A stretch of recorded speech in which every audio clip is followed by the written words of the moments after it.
Hare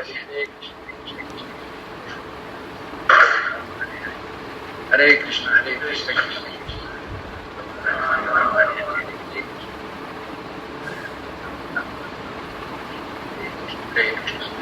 The japa class. Hare Krishna, Krishna Krishna, Krishna Hare Hare, Hare Rama, Rama Rama, Rama Hare Hare, Hare Krishna, Hare Krishna, Hare Rama, Hare Rama, Rama Rama, Hare Hare, Hare Krishna, Hare Krishna, Krishna Krishna, Hare Hare, Hare Rama, Rama Rama, Rama Hare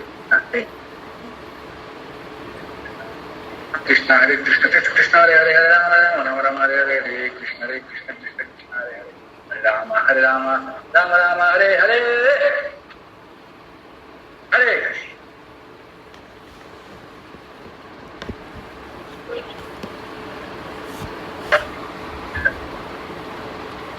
Okay, so we should all be excited, and I'm just excited now because another verse of Bhagavad Gita is coming. No, it's so nice. You read Bhagavad Gita, so much nectar, no? But our minds are so covered that we can't taste the nectar.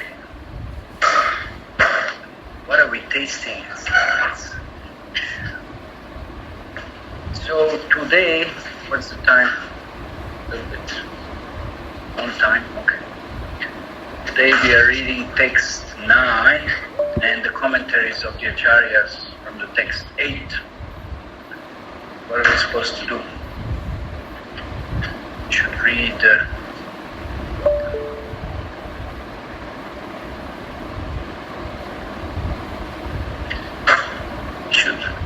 should we start or we wait a little bit? Huh? Should start. Today, where is our birthday boy? Anyway, Mahaprasadam is here. He's not here. That doesn't matter. He'll get benefit. Hey, Prabhuji, I'm on the way. I'll be reaching in 10 minutes.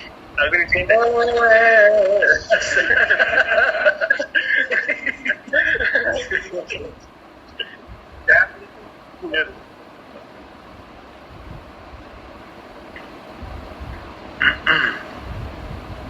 Okay, so let's start. Let's focus on Bhagavad Gita. That's why we are here. Om Namo Bhagavate Vasudevaya. Om Namo Bhagavate Vasudevaya.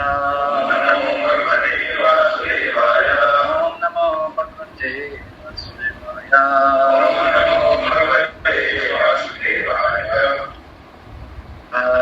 Let's just read the previous one because we have to complete the Acharya's purports. So in the previous text it is said that we already read that. 1 second. Okay. Text 9. Yeah, it was text 9. No, it was text 9. Text 9. That a person is still further advanced when he regards honest well-wishers, affectionate benefactors, the neutral meditators, the envious, friends and enemies, the pious and the sinners, all with an equal mind. So we said, one first perceives certain kind of conditions in equanimical way, right? That's what we discussed. And then we discussed that how it's actually even more difficult to have such kind of equanimical perception in regards to living beings, because it's definitely it's more difficult to deal with living beings. You know what they say in management? It's easy to manage things. No, it's very easy to manage things. People say, I'm a big manager, I'm managing this and that, I don't know what. No, but can you manage people? That is the most difficult. So therefore, it's the most challenging when you have to deal with people. In one sense, that many ways actually they're unpredictable also. They're unpredictable. They are just unsatiated in many ways. They're just, there can be so many adjectives given, to what, and how do you count and accommodate for every of those? It's very difficult. It's not easy. If you look at Srila Prabhupada's life, a perfect spiritual soul, and having to deal with so many imperfect conditioned souls.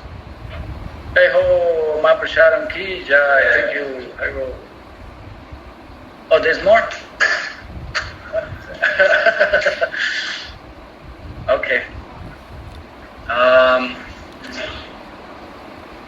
get distracted. Don't open the box now yet. There's a lot of dry eyes. Oh, wait a second. It's coming.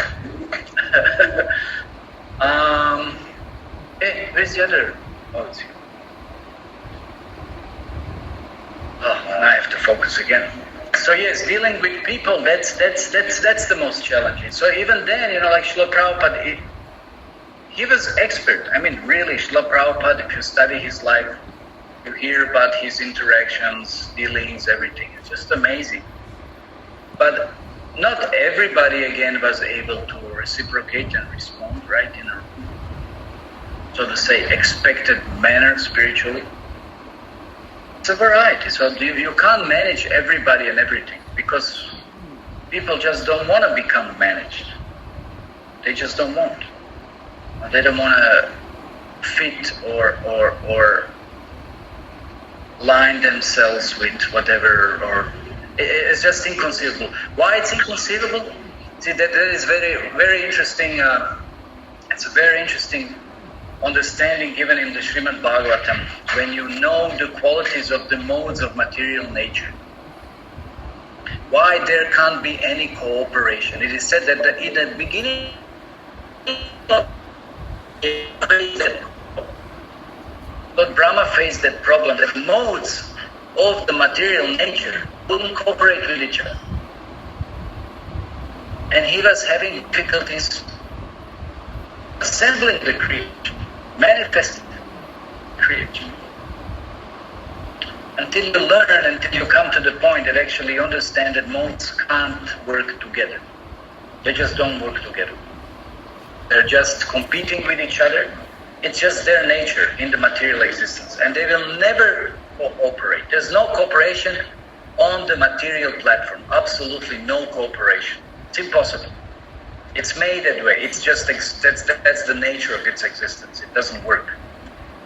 So the only way cooperation is possible on the spiritual platform. That's the only way. So only when Krishna is in the center and everything else aimed at Krishna, then cooperation is possible. Otherwise it's not possible. So now when you deal with the people, of course, we said material energy, yes, it's difficult. It's not easy to deal with. Better climate, this, that, it's like, but dealing with living entities which are subjected to even, like more dynamic changes of the modes of the material nature, which I said one moment it may be like this, another moment it may be like that, and it's just like, it's incredible. It's very difficult. So therefore, the only possible way one can advance in spiritual life, cooperate in spiritual life, be equanimical in the spiritual life, or while being in the spiritual life, being equanimical towards material conditionings, is to transcend the modes of the material nature. There's no other option. It's just impossible on the material plane. That's what we have to be clear. So therefore here in this verse, anyway, we discussed it last time. I'm just bringing in the different perspective, because every time you can have different perspective on and deeper perspective. But the point is that you just can't so easily accommodate various kinds of influences of the modes of material nature permeating different personalities. Unless you transcend those modes, unless you come to the level of Shuddha Sattva, spiritual goodness. So then only, that's why Krishna is saying, throughout Bhagavad Gita we were saying that position of equanimity, that it's when then everything is possible. Otherwise it's not possible. It's not possible. And and that's why it's so glorious that a person who is further advanced, sees equal enemies, friends, and everything, just sees the modes of material nature interacting. That's it. And he doesn't identify any of those with himself or in relationship with himself, because he knows himself to be transcendental. So that's a very advanced stage. That's a very, who is on that level, that we, consider friends and enemies, equal. It's a very high level. It's a very high level. So Krishna is bringing Arjuna now to that level of transcendence, jnana yoga, that level of the spiritual practice which one has achieved. Of course, in order to reach the what's the goal? What is the process of jnana? What is the goal of yoga meditation? Yes. That's okay, but that's not the goal. I mean, it is, but yeah. Wrong, but very good in one sense. But focus your mind. Not Brahma. Focus your mind on what? Wrong, but almost right. Something is missing. Super soul. Super soul. Super soul. That's the goal. Okay, so do we have any questions maybe? Something. Chat box.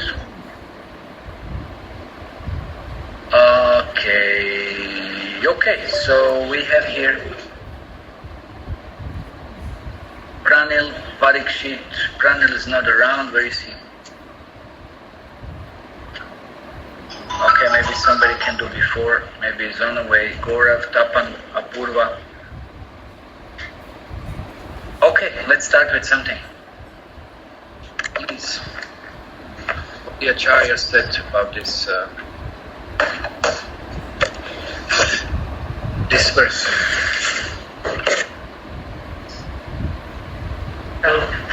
Okay.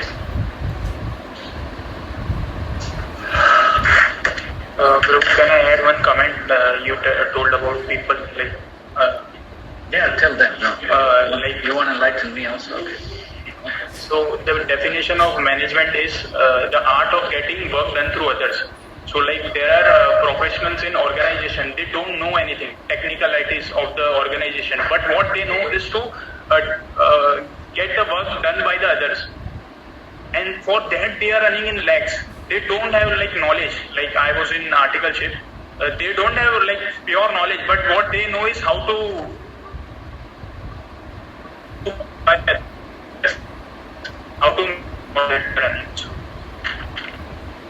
like 6.9. So what's your position? What's my position? I am like working in technicalities. I am not manager. I will reach that stage. They use you to get work done. Because now I am a fresher, na? Yeah. So like 6.9.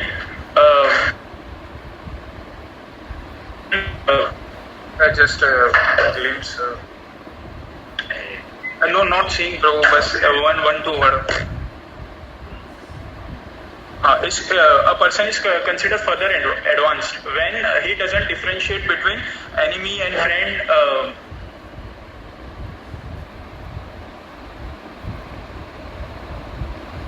And friend, the envious, well-wisher and honest. So I can explain this with the help of example. Like do a lot of preaching around.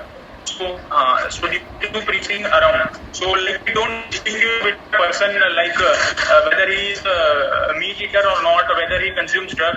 We just see everything without any discrimination. So we preach them just to give Krishna prema.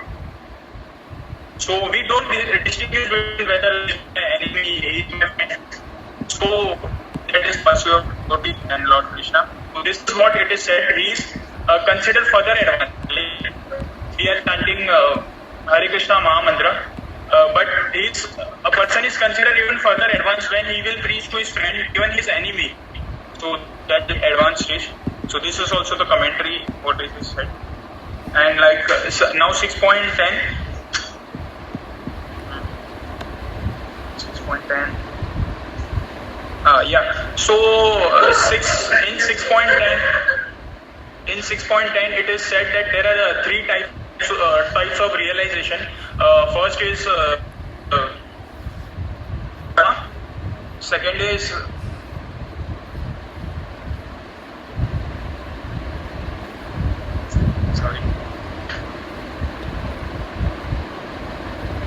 sorry, Brahman, Paramatma and Super Soul.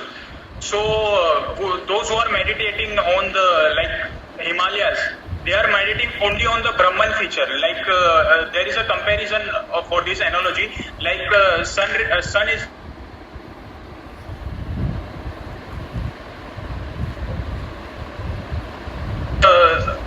sun can be compared to Paramatma, and when we are understanding about sun itself, then that is super soul.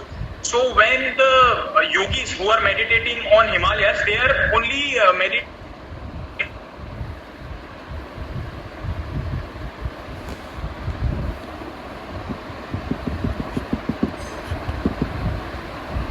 that is super soul. So he is advanced. So and indirectly the yogis are also Krishna conscious only, but they are only meditating upon the Brahman feature.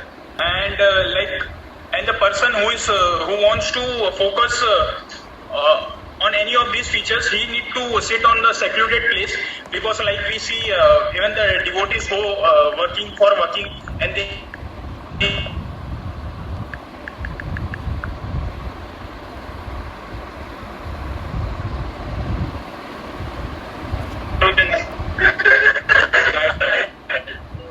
I don't know. It is put in the water. What is it? Yes, bro. Live example.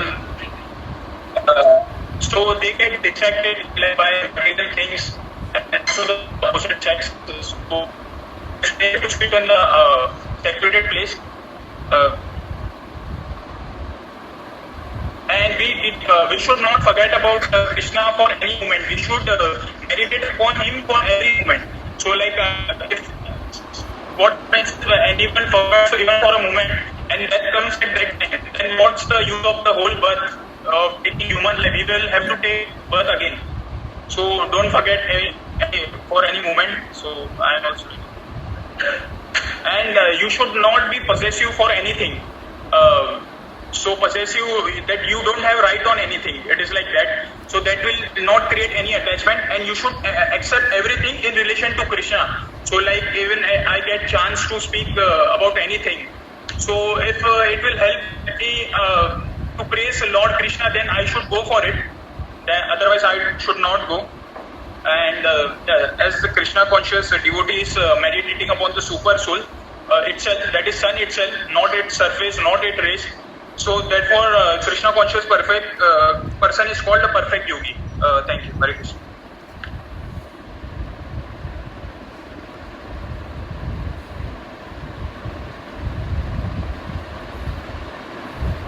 Hare Krishna. So in the last verse, we saw that how the Lord is telling us what a perfect yogi is. A perfect yogi who sees a rock or a lump of dirt in a similar manner is a perfect yogi. But in this verse, the Lord takes his teachings to a little higher stage, a little higher class of devotee, where he says that a devotee or a yogi or a true transcendentalist is a friend, somebody who's a killer, somebody who's neutral, somebody who's a mediator, who follows somebody who follows adharma, or somebody who deserves hatred because he has killed somebody, for example, a butcher. So all of these people in a similar way, in a similar light. Now if we go back to the crust of Bhagavad Gita, it says that we are not this body but this soul, and about equanimity. So here Vishwanath Chakravarti, he in a very simplified manner tells us the position of a superior yogi who actually sees everybody in a same way, and he sees the soul within and not the body, external body. That person, which is a very higher stage of devotee, is a true transcendentalist. Yeah, thank you.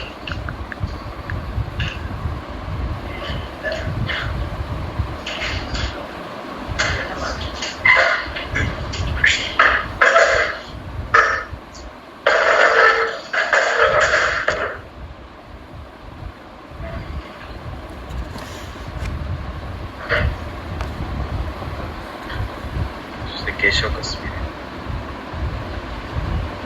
Hare Krishna.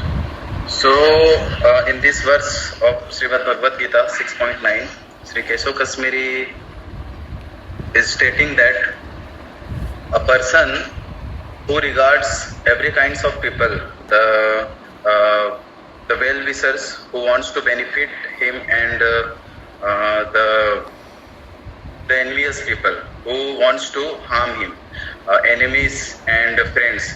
So a person who regards equally all the kinds of people, so he excels even a yogi.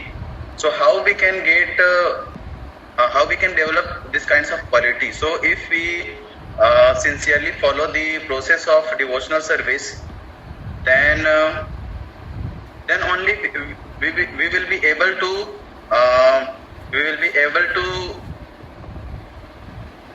see the different qualities of the people, because as we advance in Krishna consciousness,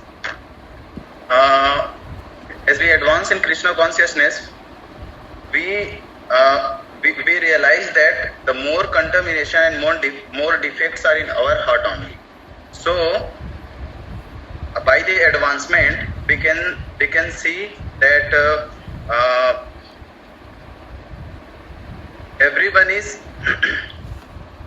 suffering, and the people they are also in need of devotional service. So if we advance in Krishna consciousness, we will be able to see, and we will be able to appreciate the different qualities of the people and their individuality. And in this commentary, Sri Keshav Kasmiri is telling that one needs two kinds of qualities, the clarity of mind and the spiritual strength. So when we practice the devotional service sincerely, so we can get such kinds of qualities. But we don't have to separately endeavor for acquiring these kinds of qualities, because we know from the shastras that if a person is engaged properly in Krishna consciousness, then he develops all the godly qualities. Naturally, he develops all the godly qualities. And in one Bhagavatam class, His Grace Atul Krishna Prabhu was telling about Srila Prabhupada, that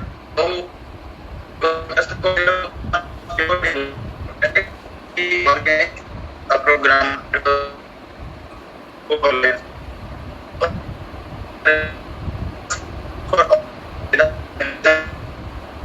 so we can see the example of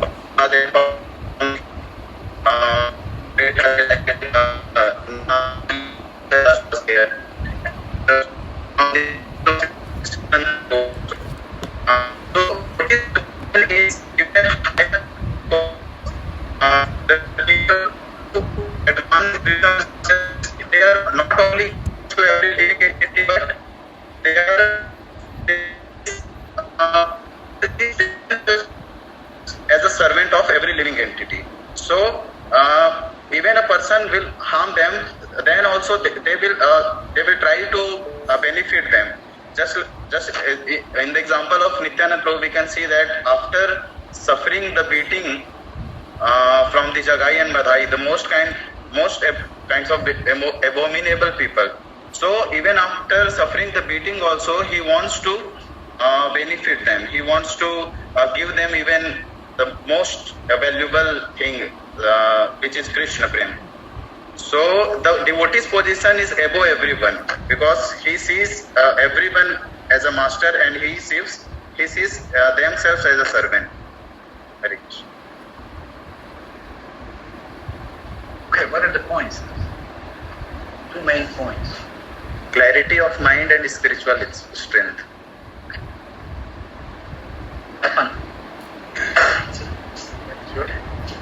There is a network issue. Just join this other.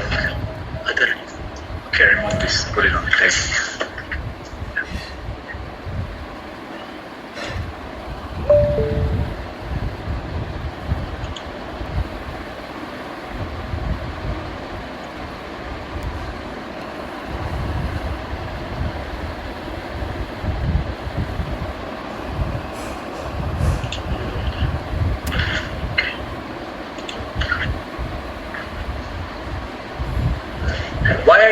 with the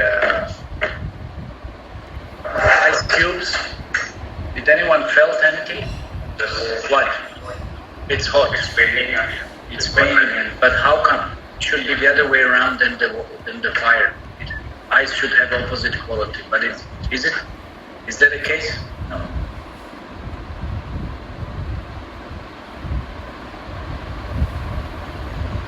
It's even actually more hotter than the ice. Now the story of Shiva Jvara and Vishnu Jvara that were fighting.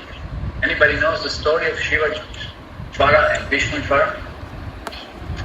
No? Yes. Yes, a battle took place between Parasur and Lord Krishna. Nice. And then what happened? Lord Shiva released his most dangerous weapon, the Shiva Jvara. And Lord Krishna used the opposite one. Okay, so what was the Shiva Jvara? It was a weapon that increases speed by 10 to 12 times more. Okay, and then Vishnu Jvara?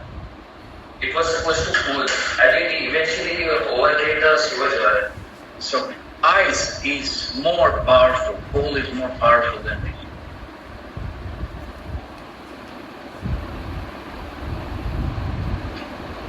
Okay, that one. Okay, Hare Krishna everyone. In Madhvacharya commentary, Sri Madhvacharya commentary, actually Madhvacharya gave a very big purport in this verse. Okay, give a summary, give the essence. Yes. It's a very vivid description which he has given. So basically in it... Then one question, how come we have commentaries of the Acharyas and Prabhupada didn't say anything? Any thoughts on this? We just heard several commentaries of the Acharyas, but Prabhupada didn't give any purport. It's related to previous verses. Most of the content is same. Okay. And I think the translation is pretty self-explanatory. That's okay, that's fine. But still, we see Acharyas giving so much. I mean, I spoke the whole last class practically. I mean, it's just on text. So it depends. It depends. It depends how you view it, depends how you present it. Okay.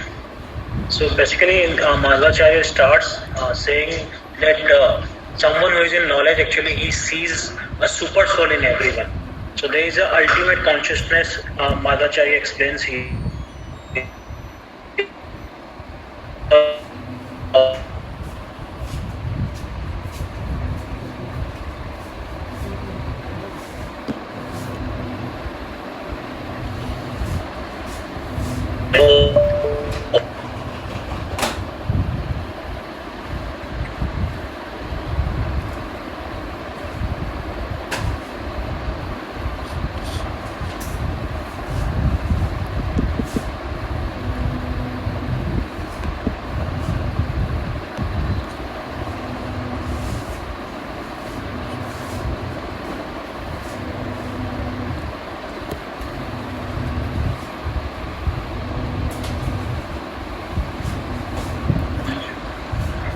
Something about... Yeah. So I was saying that in the second paragraph, Madhvacharya explains actually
Hare Krishna, Prabhuji. Voice is breaking, completely gone.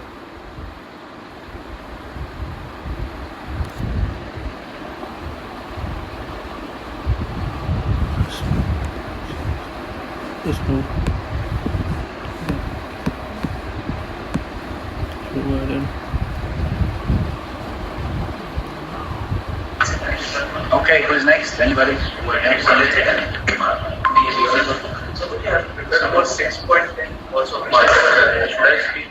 Later. That's 9 now. Anybody else? We are okay.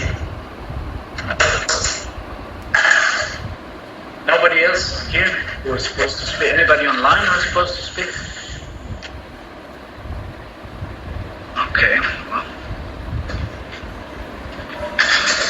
Whom are we missing? Whom are we missing? Ramanuja is covered? No? Who was supposed to give Ramanuja? One second. Let's see.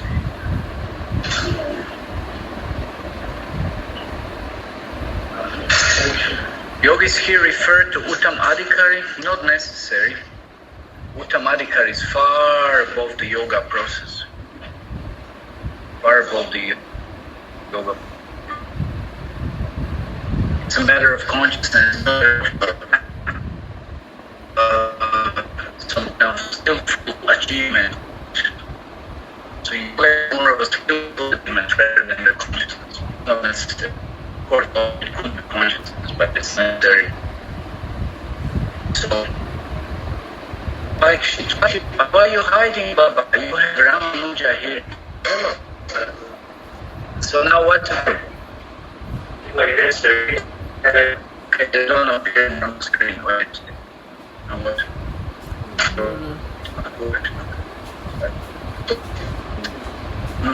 Okay, let's read.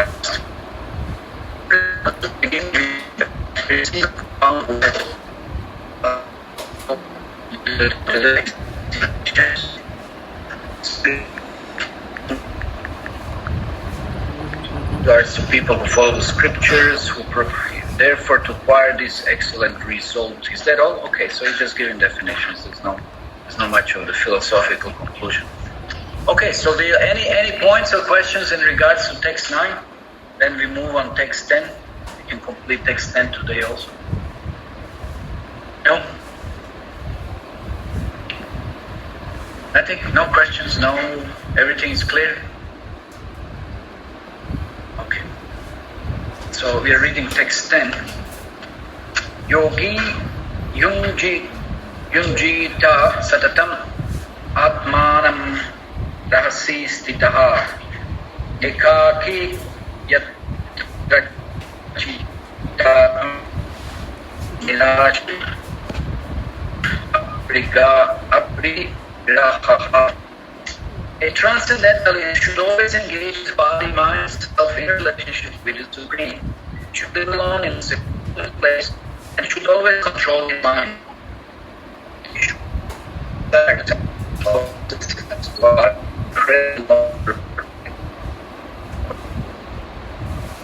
I guess we'll have to extend this till the next time, but let's see what we can do today. Also, a person of a transcendental consciousness. So what does that mean? He's always engaging body, mind, and self in relationship with the Supreme. So tan, man, vachan, right? Everything in relationship to the Supreme. That's why when sannyasis, they take sannyas, they get danda. What does danda represent? Mind, body, and words. That's why it's three dandi.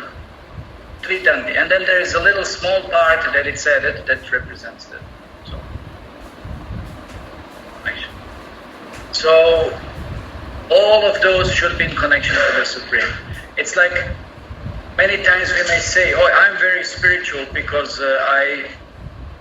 let's say I use my body maybe in some ways. I come to the temple and maybe even I can control my words, maybe. talking about Krishna or something. Of course, I'm sure that's not the case, but it's very difficult. What about the mind? Is our mind present when we are somewhere and doing something for Krishna? Or even talking about Krishna? Sometimes you talk about Krishna and you see mind connecting different things. Or when you chant, your mind, it's incredible. I mean, when was it? Just today also. Just every day it's practically something that mind does. And you think about something spiritual. Because what I was trying to focus on, okay, I'm chanting, and I was trying to focus on one particular Krishna Lila. And that Lila, then there was a connection to some devotee. Something in regards, some discussion, something about that Lila or that place where the Lila took place. And then that devotee had some interaction with somebody else or something, and then mine went to this, and here and here and here. I was out of chanting. Even talking about chanting itself, what to speak of Krishna Lila. It's incredible how mind drifts us away from what we're supposed to meditate. So it's not easy. Real transcendentalist has full control over the mind. It's not just the words. You may be very silent. Like there is a system of Mauna Vrata, right? Mauna Vrata. And of course, if you have nothing good to say, then better to not to speak, right? That is definitely there. But Srila Prabhupada said we don't practice Mauna Vrata. Why? Because we have so many good things to say. We have so many good things to share, so many good descriptions and information of Krishna to be given. So that's why we should use our words in relationship to Krishna. Srila Prabhupada quotes his spiritual master, Bhaktisiddhanta Saraswati Maharaj, saying that one man was kind of taken aback, shocked that Bhaktisiddhanta was producing certain magazine once a week. And then he was kind of wondering, what is there spiritually that can be, read about? How come once a week? He thought this is a lot. This is a lot. And then Bhaktisiddhanta said that actually daily we could produce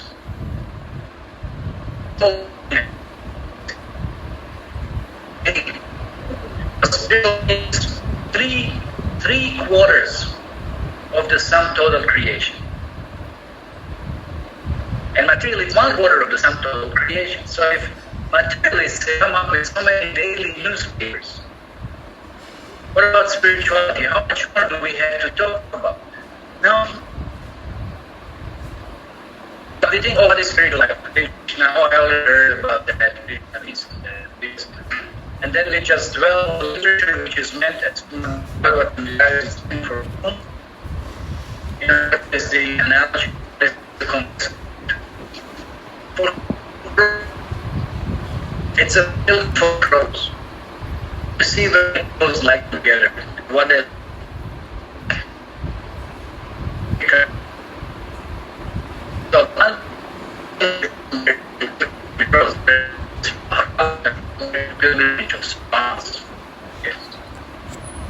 it's not to discuss so much here about love. Like I've been also hearing there's churches. It's called Brihad. And most of the Goswami literature is based on its of the past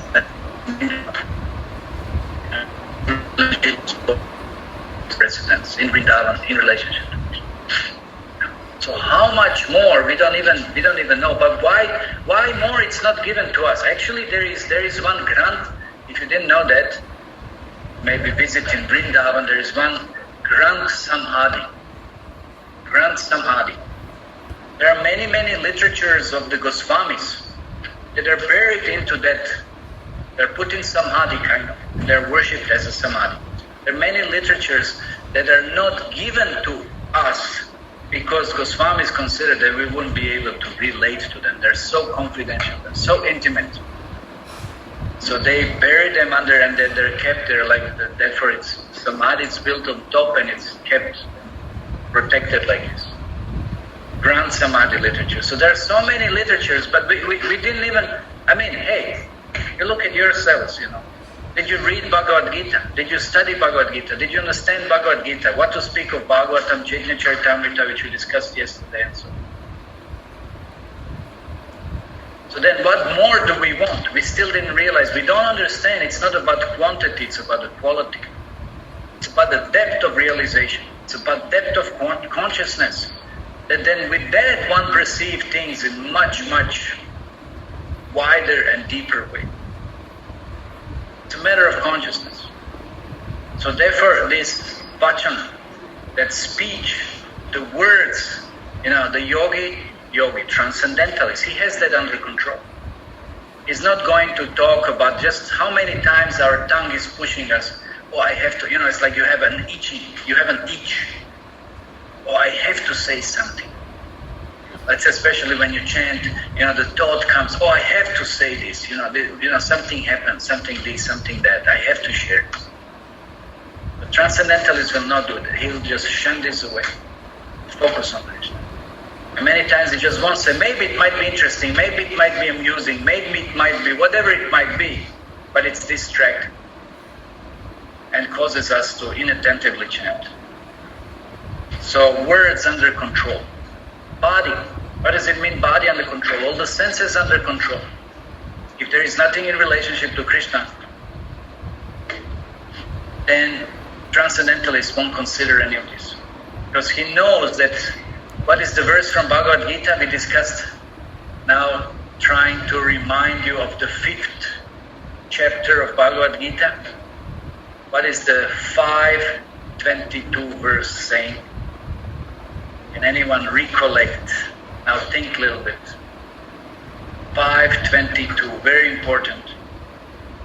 In regards, I already said, to senses. Do we remember a little bit something of the 5th chapter? What do we remember from 5th chapter? What did I say? At least 2 things we should remember.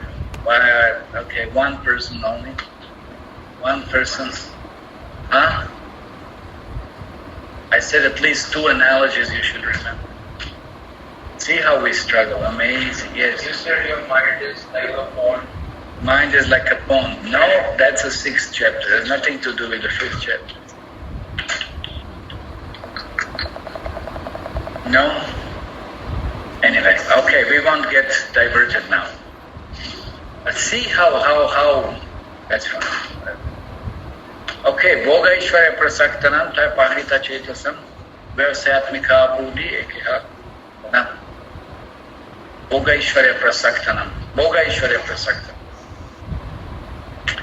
The transcendentalist doesn't engage his senses with the sense objects because he knows that will lead towards what?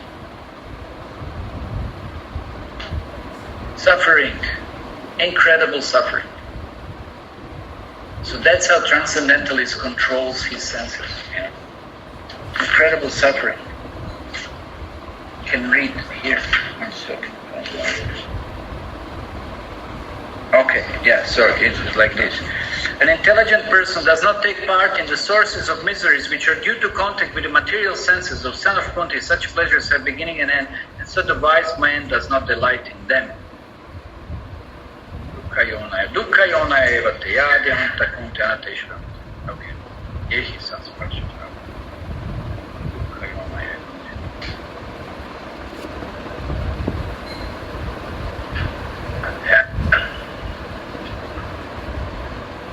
And then what is left? Mind. This is what we are discussing now. Mind. The third thing. Body, words, mind. It's mutual. If you control the mind, you could control your body and the words, meaning senses and the words. But also if you try at least attempt to control senses and the words, you could try to influence the mind. Both ways. It works both ways. So whichever is possible. That's why how do we control our senses from the practical point of view? How do we control our senses? What do? We just say, no, don't look, don't hear, don't, no. Is that what we do? Then what do? We engage them in the service of Krishna. We engage them in the service of Krishna. So we take nice prasadam. We look at the nice form of the deities. We smell nice offered flowers or agarbhattis to Krishna and so forth. And then what about words? We also try to speak everything in relationship. I noticed one thing. It's a little confession. Last some days I've been just kind of contemplating upon. I usually spend 5 minutes just to check the international news. And then I had also realization how, when you see all this war and all these different things going on here and there and so much, how they're influencing you by the certain type of news and certain perspective on the news. And I started getting headaches, really. And I started noticing how the mind, even though you spend, let's say you don't spend more than 5 minutes, you just read the headlines, that's it.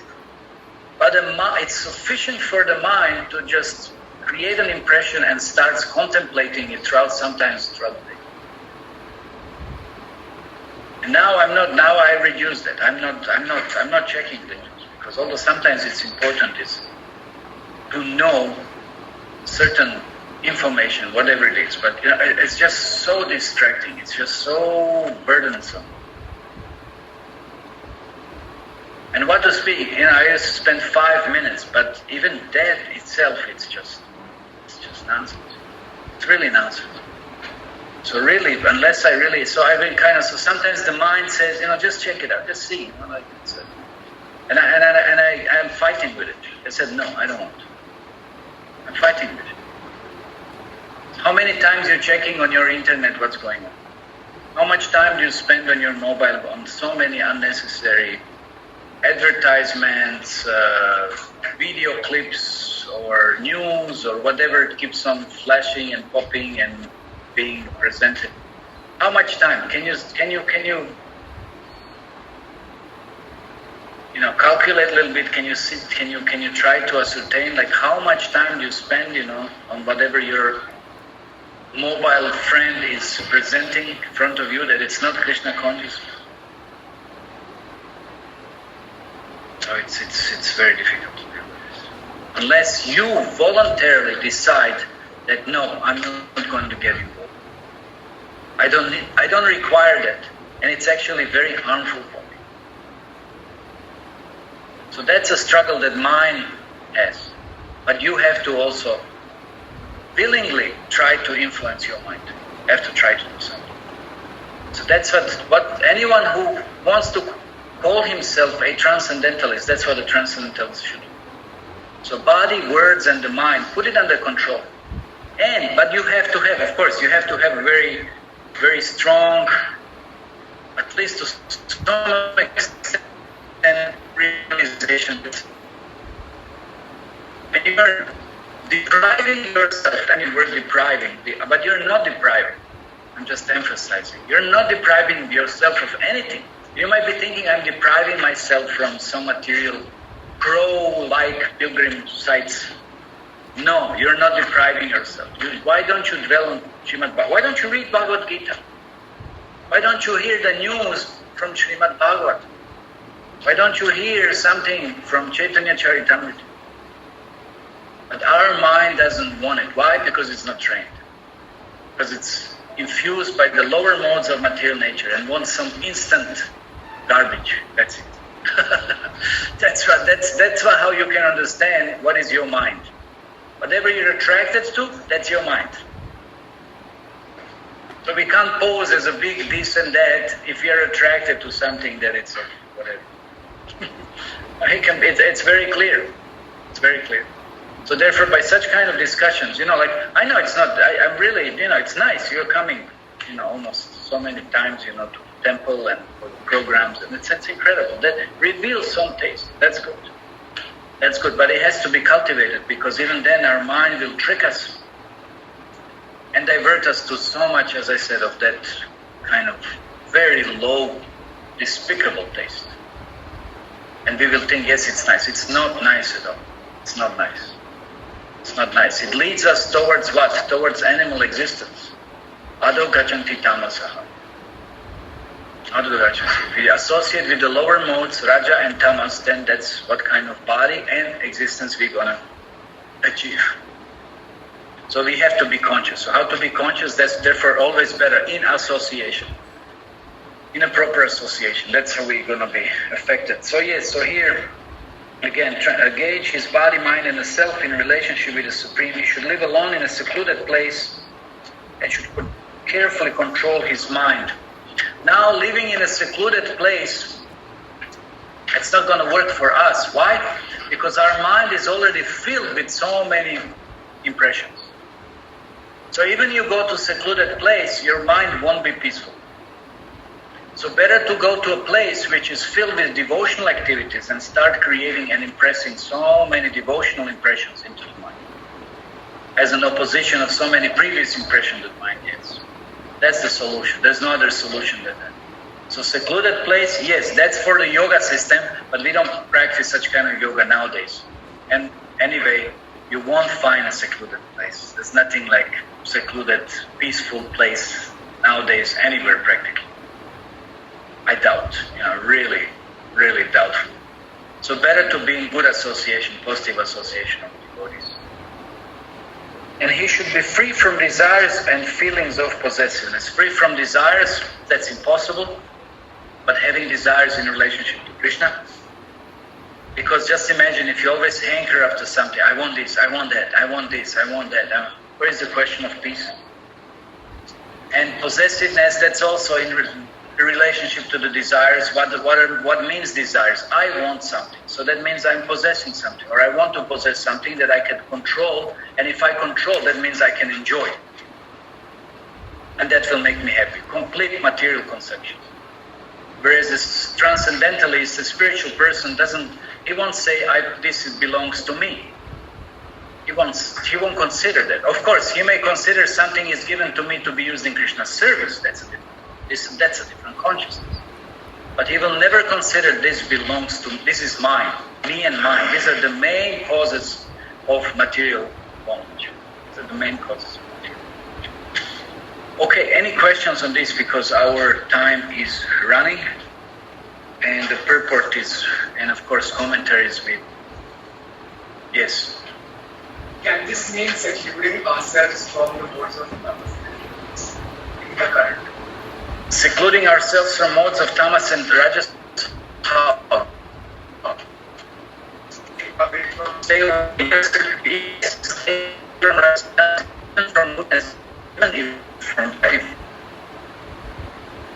even that it was a statement. Then of course one has to transcend the material nature. I'm just repeating this verse comes.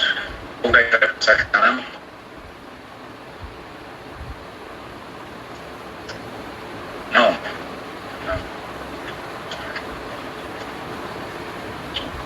Dukkha Alyata Konteya Shuddhamate. No.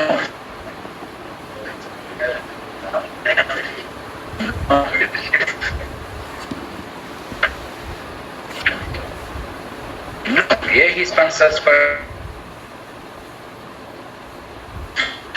sure. Adbhuta.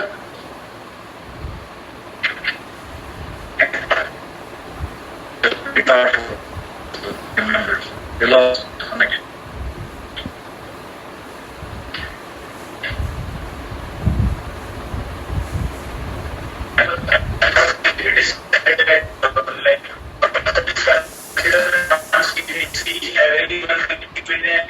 Equanimity, yes.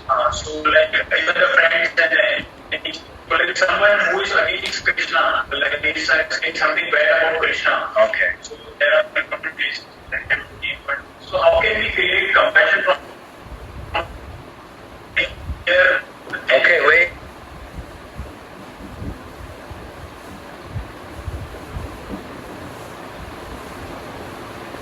Okay, are we back? Hopefully. Okay, the question was how to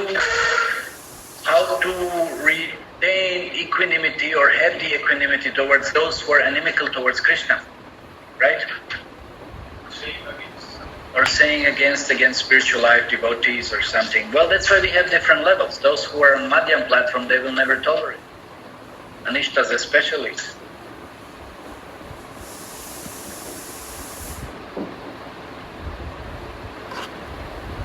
Is very rare, so don't worry about it.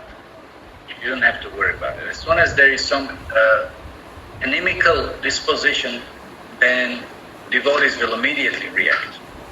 They will not remain neutral and inactive. They will react. Because then the sign of mercy towards someone who is inimical, it's not to increase his enmity, but to give him mercy in such a way that he understands that his enmity is causing, greatest difficulty for himself. So therefore devotees should act upon such kind of expression of enmity without hesitation.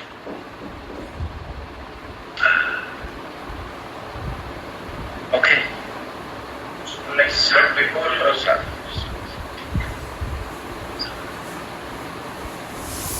Yeah. what you said last time, we should react without Hesitation. How do you say hesitation in Hindi? SSS? Just remember. No, that was the other one. Sarvach? No? Sankoch.